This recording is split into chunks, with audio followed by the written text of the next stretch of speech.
क्या आप जानते हैं कि महाशिवरात्रि केवल व्रत और पूजा का पर्व नहीं, बल्कि कई रहस्यमयी कहानियों से भरा हुआ है। ये वो रात है जब शिव और शक्ति का मिलन हुआ, जब महादेव ने तांडव किया और जब सृष्टि की अनूठी शक्तियां सक्रिय होती हैं। आइए आज हम आपको इन कहानियों के माध्यम से महाशिवरात्रि का वास्तविक रहस्य समझाते हैं।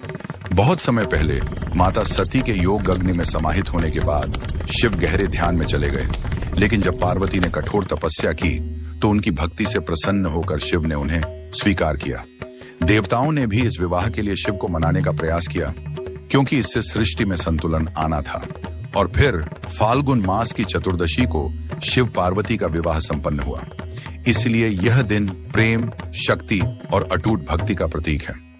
एक अन्य पौराणिक कथा हमें समुद्र मंथन की अद्भुत घटना से जोड़ती है। जब देवता और असुर अमृत प्राप्त करने के लिए समुद्र मंथन कर रहे थे, तो सबसे पहले हलाहल विष निकला, जिससे पूरी सृष्टि नष्ट हो सकती थी। देवताओं ने भगवान शिव से सहायता मांगी। शिव ने इस विष को अपने कंठ में धारण कर लिया और नीलकंठ कहलाए। कहा जाता है कि इस रात शिव की आराधना करने से जीवन के सभी विष दूर हो जाते हैं। राजा भगीरथ की कठोर तपस्या के बाद जब गंगा धरती पर अवतरित होने वाली थी, तो उनकी प्रचंड धारा से पृथ्वी नष्ट हो सकती थी। तब भगवान शिव ने अपनी जटाओं में गंगा को रोक लिया और धीरे धीरे उन्हें प्रवाहित किया। इसलिए शिव को गंगाधर भी कहा जाता है और महाशिवरात्रि पर गंगा जल से अभिषेक का विशेष महत्व है। यह अभिषेक हमें पवित्रता और मोक्ष की ओर ले जाता है।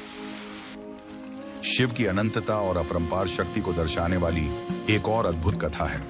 जब भगवान विष्णु और ब्रह्मा के बीच यह विवाद हुआ कि उनमें से श्रेष्ठ कौन है, तभी वहां एक अद्भुत ज्योतिर्लिंग प्रकट हुआ, जिसका न आदि था न अंत।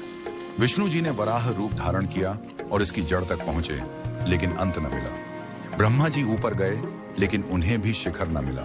तब दोनों ने स्वीकार किया कि भगवान शिव ही परब्रह्म है। यह भी माना जाता है कि इस रात शिवलिंग की उत्पत्ति हुई थी, इसलिए महाशिवरात्रि पर शिवलिंग की विशेष पूजा की जाती है। महाशिवरात्रि की रात को भगवान शिव के तांडव नृत्य से भी जोड़ा जाता है। मान्यता है कि इस रात शिव ने अपनी प्रचंड ऊर्जा से तांडव किया था, जो सृष्टि, विनाश और पुनर्जन्म का प्रतीक है। यह नृत्य ब्रह्मांड की अनंत लय को दर्शाता है और हमें यह सिखाता है कि हर अंत एक नई शुरुआत है। महाशिवरात्रि पर कई भक्तों की कहानियां भी प्रचलित हैं। एक कथा के अनुसार एक शिकारी जंगल में प्यासे और भूखे भटक रहा था। वह एक बेल के पेड़ के नीचे बैठा और अनजाने में शिवलिंग पर बेलपत्र गिरा दिए। यह एक संयोग था, लेकिन भगवान शिव इससे प्रसन्न हुए और उसे आशीर्वाद दिया। इसलिए कहा जाता है कि इस दिन बेलपत्र चढ़ाने से भगवान शिव प्रसन्न होते हैं। महाशिवरात्रि केवल एक पर्व नहीं, बल्कि आध्यात्मिक जागरण की रात है। ऐसा माना जाता है कि इस रात को जागरण और शिव आराधना करने से जीवन के कष्ट समाप्त होते हैं और आत्मिक शांति मिलती है। इस दिन उपवास रखने से शरीर और मन दोनों शुद्ध होते हैं। कई लोग रुद्राभिषेक करते हैं, जिससे मनोकामनाएं पूर्ण होती हैं। इस दिन ओम नमः शिवाय का जाप विशेष फलदायी माना जाता है। तो मित्रों, महाशिवरात्रि केवल एक धार्मिक अनुष्ठान नहीं, बल्कि आत्मज्ञान और शक्ति का उत्सव है।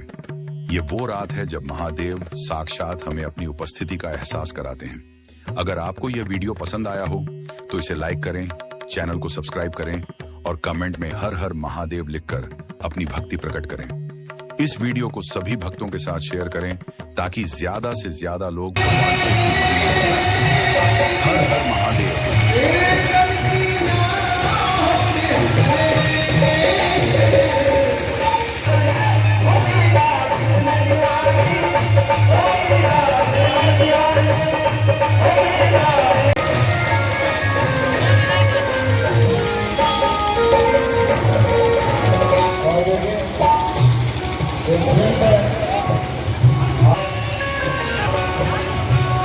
तो